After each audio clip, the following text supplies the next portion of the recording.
इस प्रकार से बताते हैं। तुरंत समझ गया और अपने आप को भगवान में रति कर लिया। अब की बार माया पूत किताबाक्षी दस्याभासिन शोभिता, कहते हैं, शांति बनाई भैया,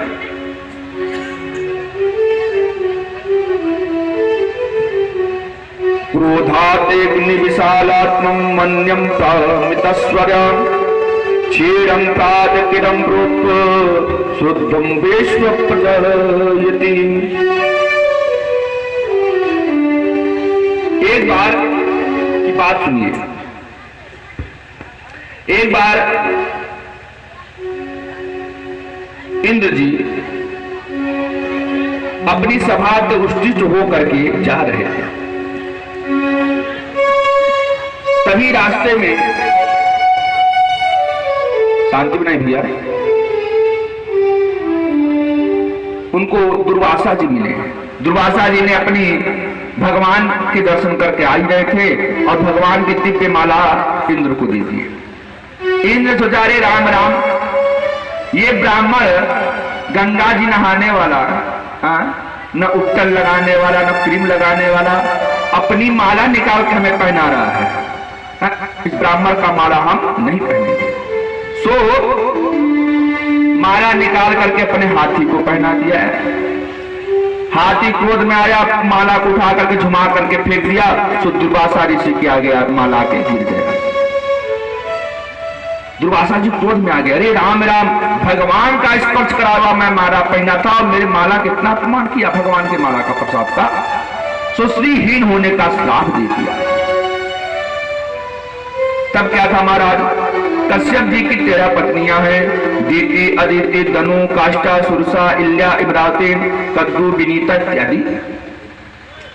अब की बार दीति महारानी ने कहा, सुनिए कि हमें भी एक कोई संतान चाहिए। सो संतान की कामना से सहवास किया और अपने गर्भ में उसको रोकने लगी। इंद्र को यह बात पता चला कि दीति से जितने पैदा होते हैं सब दानव बनते हैं, तो मारने की तैयारी करने लगा। एक बार दीति महारानी जी भोजन की और मुंह को पूछना भूल गई, तो झूठ के कारण इंद्र छोटा सा रूप धारण किया और जाकर के गर्भ में प्रविष्ट हो गया। जैसे ही गर्भ में गया, सो जाकर के उस जीव का, जिसका नाम विश्वरूप था, उसका हत्या कर दिया। बाहर आया तो ब्रह्म हत्या लग गया था। सो इंद्र बनने के योग नहीं रह गया। ये जो श्राप लगा था ना उनका, श्रीहीन यही लगा है। तब क्या करता महाराज, बिना इंद्र के सृष्टि कैसे चले। सो इस ब्रह्म हत्या को 4 भागों में बांट दिया। कथा सुनो, पहले भाग को कहते हैं तीन भागम से प्राधो। पहले भाग को पृथ्वी को दिया। जो ऊसर भूमि देखते हैं जहां पर कुछ नहीं होता, वही ब्रह्म हत्या है, इसलिए वहां पर कुछ नहीं होता। दूसरा कहते हैं आस्योते वकिना प्रादे कैनो ब्राह्मित्योमय, जल को दिया। आप देखते होंगे 2 महीने तक जलों में जो जल होते हैं, नदियां में घास बन जाती है, घास कहते हैं, ये भी ब्रह्म हत्या है। उस समय जल को वहां पर ग्रहण नहीं करना चाहिए। तीसरा वृक्षों को दिया, जो रक्त या मांस के द्वारा उनमें निकलता है, जैसे कुछ इत्यादि गोद इत्यादि निकलता नहीं, ये वृक्षों का ब्रह्म हत्या है। और चौथा स्त्रियों को दिया, जो स्त्रियां रजस्वला होती हैं, ये भी ब्रह्म हत्या है। तेन ब्रह्मा हत्या नाम प्रसादम इति लक्षणम। 4 दिनों तक स्त्रियों को जब अशुद्ध रहती हैं, भोजन तो दूर की बात है सरकार, रसोई में प्रवेश भी नहीं करना चाहिए। आत्मम शरीरम कैनम भसितम मया। माता जी को कष्ट हो गया और अब की बार उन्होंने अपने गर्भ से एक दैत्य को प्रकट किया, जिसका नाम रखा गया पितासुर। जैसे ही जन्मासुर तलवार लेकर के आक्रमण बोल दिया, इंद्र बिना लड़े भाग गया। भागे भागे नारायण के पास गया, प्रभु त्राहि माम, रक्षा कीजिए। क्या हुआ, कहा पितासुर नाम है एक दैत्य पीछे पड़ गया है। कथा बहुत अभी लंबी है सरकार, सब बजने वाला है। इसलिए आप लोग से हम बार बार निवेदन कर रहे थे कि देखिए, कथा कम से कम अगर पूरी सुननी हो तो कम से कम 3 से 4 घंटे का समय पर आएंगे, तब समय को सुनेंगे। अब भगवान का जन्म भी तो 8वें सुना रहे हो कुछ आप लोगों को बीच बीच में, बड़ा सुनाते।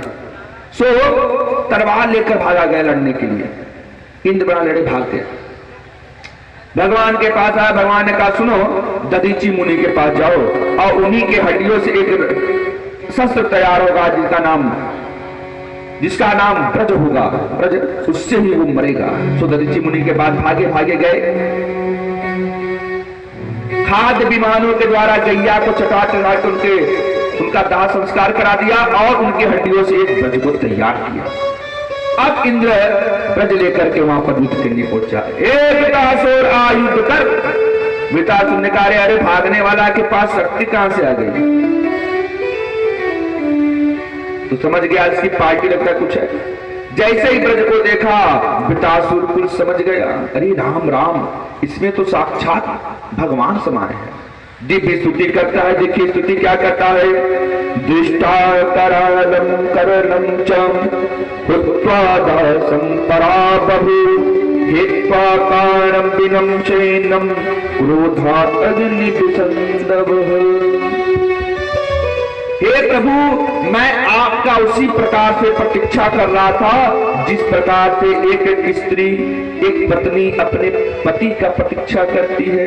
अब सोचिए, एक भक्त भगवान से कह रहा है जैसे पत्नी अपने पति का। अब कुल पत्नियां तो अपने पति को जोती थोड़ी ना होंगी, पर ये जोड़ी, इसका तात्पर्य क्या है अब इसको समझिए। एक बार एक जोड़े का विवाह हुआ है, सो दाम्पत्य जीवन था, नया नया जीवन था। सो आए, पति ने कहा सुनो देवी जी, अगर हम बाहर जाएंगे नहीं तो कमाए खाएंगे नहीं, इसलिए विवाह हम लोग का हुआ आज 20 दिन हो गए, हमको बाहर जाना पड़ेगा। देवी जी ने कहा सरकार हम आपके बिना रह नहीं पाएंगे। कहा देवी जी हाल तो हमारी भी वही है, पर कमाना खाना तो पड़ेगा।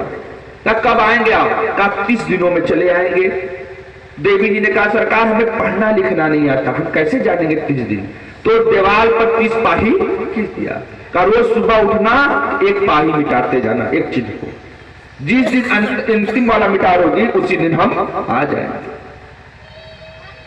4 दिन बीत गए। अब वो स्त्री लगी सोचने कितनी जल्दी से ये मिट जाए। एक पाई बचा, सोचिए एक, अब उसको मिटाने के लिए कितनी परेशानी, कल ये मिटा जाएगा, कल हो ही नहीं रहा है, कल हो ही नहीं रहा है। जैसे ही सुबह हुआ उसको भी मिटा रही, तो द्वार पर अगर कोई फुट खाट भी करता तो दौड़ कर जाती, देखिए मेरे पति तो नहीं आ गए। इसी प्रकार से हमको आपको भी भक्ति करनी होगी। और हम यहां पर देखिए ये भक्ति 2-3 लोग के अंदर मिली भी। पहले दिन ही भगवान घेरने लगे, हवा चलने लगा, हम तो अब बैठ गए उठ करके, आंख खुले, नींदे नहीं। हमने कहा देखिए ट्राई मारे, सोए की जगह है। दूसरी घंटे के तुम ठहरा गुरु जी जाकर पकड़ ले जा सब लोग, बताइए। इसी प्रकार से भक्ति करेंगे तभी वो भगवान मिलेंगे, वरना मिलने वाले भी नहीं है।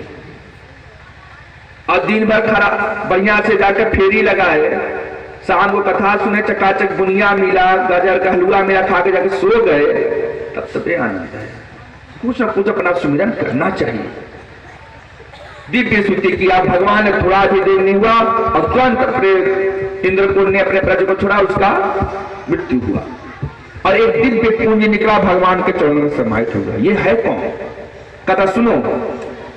वृतासुर एक राजा था, तेन आयु प्रमाणित्वं बिल्कुल प्रावितम मया हासित्वं केनम प्राप्तम शोभिता।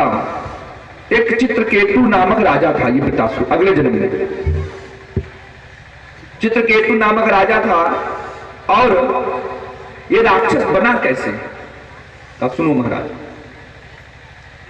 एक बार की बात सुनिए। चित्रकेतु को 100 रानियां थी, 100 रानियां। 99 रानियों से एक भी संतान नहीं हुआ, तो 100वीं से विवाह किया तो एक पुत्र भी हुआ, मात्र एक पुत्र। 99 रानियों पर जलन होने लगा, अरे राम राम, अब तो राजा इसी को मानेंगे, तब इसकी हम हत्या कर देते हैं। मार दिया। राजा और रानी दोनों लोग रोने लगे। नारद जी आ गए, कहा प्रभु हमने किसी का क्या बिगाड़ा था, मात्र एक संतान वो भी मर गया। नारद जी ने कहा बिन संशय कराहु बिना संशय किराहित्वम सच्चित्तम प्रामहु, बिना किसी कारण के कुछ करने वाला नहीं है। सुनो राजन, अगले जन्म में तुम ब्राह्मण के पुत्र थे और ये जो आपका बेटा मारा गया है ना, ये आपके पिताजी थे। पिताजी अंधे थे, देख नहीं पाते थे, माताजी भी अंधी थी।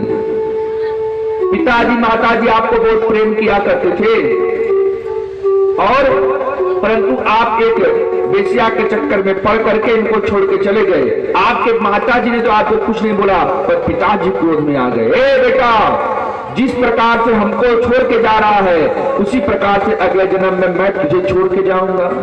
सो पिताजी ने अपना इस श्राप को पूर्ति करा। ये आपके पिताजी थे, आज आपको छोड़ के चले गए। तुरंत राजा चंद्रकेतु को वैराग्य हो गया। अरे राम राम। पक्षी ने पूछा सरकार ये राक्षस क्यों बन गए? कहा महाराज जैसे ही वैराग्य हुआ रानी को लिया और चल पड़े। कैलाश पर गए, देखे कि भोले बाबा नंगे बैठे थे, पार्वती जी उन पर नंगी और गणेश जी भी उन पर नंगे। ये योग कर रहे थे भोले बाबा। रानियों ने कुछ नहीं बोला, पर राजा ने हंसी में कह दिया हो देखिए भोले बाबा हैं, भगवान बनते हैं, ऐसे कोई रहता है क्या? पर भोले बाबा तो शांत थे। माता जी को क्रोध आ गया। ए मूर्ख, देहा श्रावित चितम चैव क्रोधा अग्निसंदव। इसलिए भोले बाबा की आप बहुत सी प्रतिमाएं से देखेंगे। एक तो चले जाइए श्री द्वार में, भोले बाबा और माता पार्वती जी का देखिए प्रतिमाएं से। श्री शंकरी मैया स्वयं आपके सामने प्रमाण है। श्री शंकरी मैया भी नग्न है भोले बाबा से बैठी हुई। अब प्रतापपुर में भी एक मंदिर है भोले बाबा का, वहां पे भी देखिए। तो योग है ये। माता को नए मूर्ख, जात तू दैत्य बन जाएगा, तो वही दैत्य बने। तो क्षमा मांगने लगा तो उसको भगवान से मुक्ति देने का वाचन किया। इसी प्रकार से खत्म हुआ अष्टम स्कंद, सप्तम स्कंद।